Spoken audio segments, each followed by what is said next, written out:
Bonjour Gilles Pachet. Bonjour Jean-Philippe Denis. Gilles Pachet, vous êtes professeur des universités, ex-Marseille Université, et vous êtes professeur de sciences de gestion et du management. Vous êtes co-auteur avec François Fulconis, Université d'Avignon, de l'ouvrage du Conseil national des universités, La disputatio au cœur du management, débats et controverses.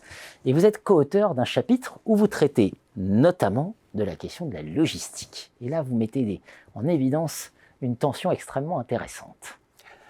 Oui, Jean-Philippe Denis, nous avons souhaité mettre en évidence une tension très forte, ce que nous pourrions appeler une sorte de logistique écartelée entre les sciences de gestion et du management et les sciences de l'ingénieur. Et donc cette logistique écartelée avec, c'est clair, on le voit notamment au niveau, tout bêtement, des dossiers brillants souvent qui ont à être examinés au CNU, avec une forte prégnance de la mathématisation. La mathématisation, dans l'absolu, ne pose pas de problème, mais c'est en fait derrière un discours sous-jacent qui met en avant, met en lumière l'importance cruciale de l'optimisation. Et en fait, on s'aperçoit que dans de très nombreux travaux en logistique, qui nous amènent vers le versant sciences de l'ingénieur, on parle beaucoup, par exemple, d'agents.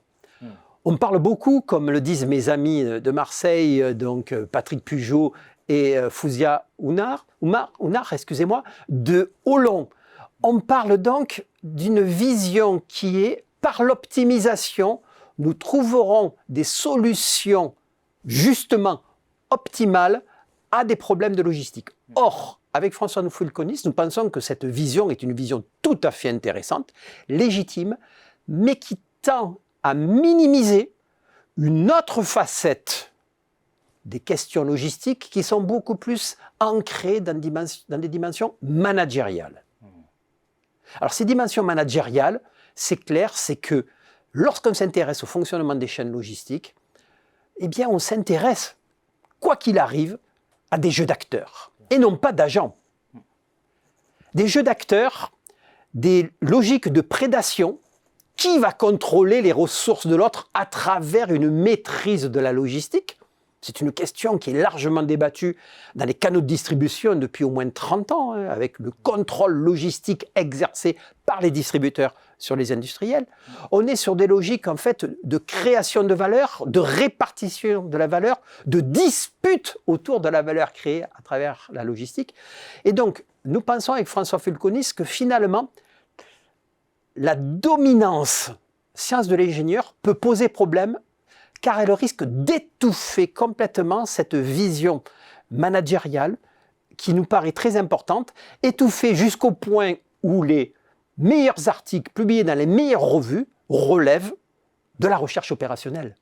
Et c'est vrai que c'est pour ça que, par exemple, des revues comme la Revue française de gestion sont des éléments essentiels, sont des supports essentiels pour défendre une vision, justement, plus management de la logistique. C'est ce que nous avons essayé d'argumenter de manière pas provocatrice, mais parce que nous avons quand même réfléchi à ce chapitre, mais nous essayons de défendre une position par rapport à la communauté et à nos amis membres du CNU. Bien sûr, deux points de réaction. La première, c'est qu'on dit toujours en gestion, les chercheurs empruntent beaucoup aux autres disciplines. Le risque, c'est finalement de se perdre son identité, si je vous suis.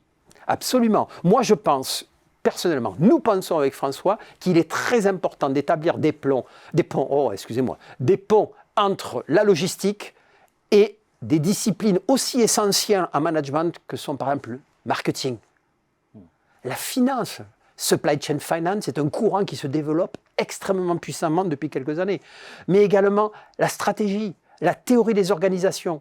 Nous avons peur, j'ai personnellement peur d'un appauvrissement des recherches en logistique si la dimension sciences de l'ingénieur est beaucoup trop valorisée dans les travaux. Trop mise en avant. Et puis deuxième point, on rappellera que les sciences de gestion, c'est l'exercice du pouvoir aussi, et que si on dérive un peu trop comme ça, ce qui disparaît finalement, c'est ce que vous nous avez dit, c'est le pouvoir. Dans les jeux d'acteurs, il y a les jeux de pouvoir. Absolument. Et donc, notamment, Andrew Cox, très connu, sur lequel a travaillé d'ailleurs François Fulconis, est un des auteurs qui a dit, pour comprendre la dynamique des supply chains aujourd'hui, le concept clé est le concept de pouvoir.